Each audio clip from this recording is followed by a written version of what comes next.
조국대전 1차전은 조국과 자유한국당과의 싸움이었습니다. 조국대전 2차전은 조국과 검찰과의 싸움이었습니다. 조국이 사퇴를 했고 잠잠해질 것 같았지만 전혀 그러지 않죠. 그리고 검찰의 수사는 제2, 제3으로 확대되어 가고 있습니다. 현 정권, 문재인 정권의 실세 여러 곳으로 거침없이 들어가고 있는 양상인데, 자, 이제 3차전은 재판을 하면서 진행을 하게 되는데 지금부터는 검찰이 완전히 궁지에 몰리게 생겼다. 영상 보시기 전에 구독과 좋아요 꼭 눌러주시기를 부탁드립니다. 먼저 정경심 교수 공판 준비 기일이라고 해서 본 재판 들어가기 전에 재판을 이렇게 진행하겠다라고 하는 것을 검사와 변호사 사이에서 같이 합의를 합니다. 요 3차 준비 기일에서 재판부가 검찰이 제기한 공소장 변경을 불허했습니다. 원래 첫 번째 공소장 청문회 마지막 날 기소를 했죠. 이 공소장에는 이 정경심 교수가 표창장을 위조했다고 하는 점이 새로 수사를 하고 제출한 공소장과 완전히 다르다는 겁니다. 누가 했는지도 다르고 언제 어디서 했는지도 1년의 차이가 납니다. 해가 다릅니다. 장소도 다르고 하나는 집에서 했다, 하나는 동양대에서 했다. 사건의 동일성이라고 볼 수 없기 때문에 공소장 변경을 받아들이지 않았습니다. 결국은 이 수사는 무리한 수사였고 증거조차 없다고 하는 것이 공판 준비하면서 이미 드러난 거고 재판부가 이것을 아주 엄격하게 지적을 해버렸습니다.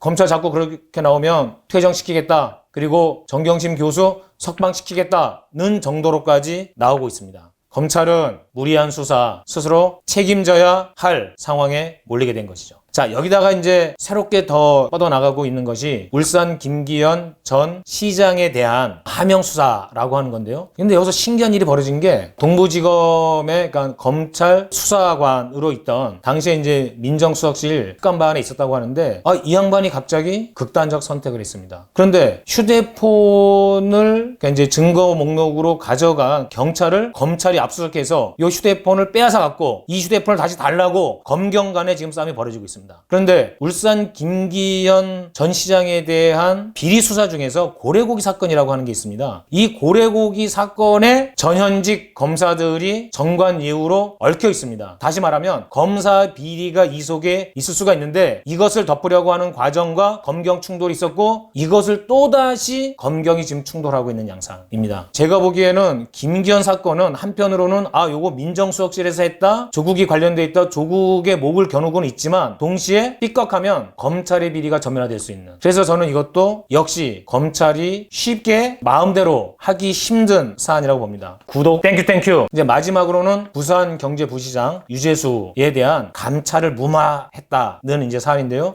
이거는 아직까지 밝혀진 것에 의하면 이렇게 뭐 평가나 분석을 할 수가 없습니다. 이 사안이 어떤지는 좀 더 드러나는 것을 봐야 되는데 어쨌든 지금까지 사안으로 놓고 보면 검찰의 조국에 대한 수사 그리고 그 주변에 대한 수사 전방위적인 이 수사는 무리한 수사였다. 증거도 없이 기소했고 결국 검찰 발등을 찍게 될 것이다. 여기다가 패스트트랙에 의해서 공수처 법안 그리고 검경 수사권 조정 법안이 통과가 되고 나면 더 이상 검찰은 힘을 쓰기가 쉽지 않을 것입니다. 여기에다가 추미애 법무장관 지명자가 임명이 되고 검찰 개혁 속도가 붙는다면 국민 여론이 너무나 안 좋기 때문에 현재 제 생각으로는 윤석열 체계가 지금쯤 돼서는 정신을 차리고 그리고 상식으로 돌아와야 한다. 국민의 목소리에 귀를 기울이고 검찰 조직을 완강히 지키려고 하는 것이 아니라 검찰의 권한을 분산시켜서 상호 견제하는 방안을 상식선에서 합리적인 선에서 받아들여야 한다는 점을 다시 한번 짚어봅니다.